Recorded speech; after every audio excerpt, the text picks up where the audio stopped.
આમોદ તાલુકાના રોજા ધંકારા ગામ ખાતે ઘટાદાર વડનું વૃક્ષ ધરાશાય થયું હતું, જેને લઈ 7 જેટલા વીજ પોલ તૂટી પડતા ગામમાં વીજ પુરવઠો ખોરવાયો હતો, જેને લઈ ગ્રામજનોને હાલાકી વેઠવાનો વારો આવ્યો હતો।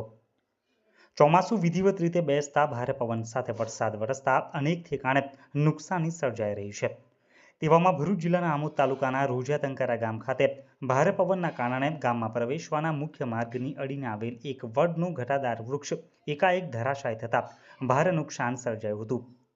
વૃક્ષ તૂટી પડતા અંદાજિત 7 જેટલા વીજ પોલ અને ડીપી જમીન દોસ્ત થઈ ગઈ હતી, જેને લઈ વીજ પુરવઠો ખોરવાયો હતો। બનાવને પગલે જીપી વિભાગને મોટું નુકસાન સર્જાયું હતું। સવારે 5 વાગ્યાથી વીજળી દૂર થતાં ગ્રામજનો હેરાન પરેશાન થયા હતા।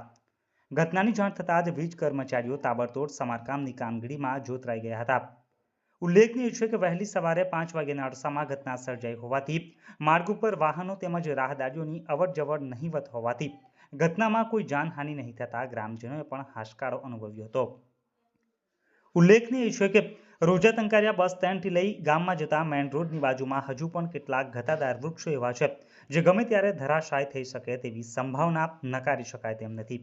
ગામનો મુખ્ય માર્ગ હોવાથી અહીંયા સતત લોકોની અવરજવર રહેતી હોય છે, જેથી સલામતીના ભાગરૂપે જોખમે વૃક્ષો પણ સ્થળે ઉતારી લેવામાં આવે, જેથી આવનાર સમયમાં કોઈ મોટી દુર્ઘટના ન સર્જાય તેવું પંથકના જાગૃત નાગરિકો ઈચ્છી રહ્યા છે।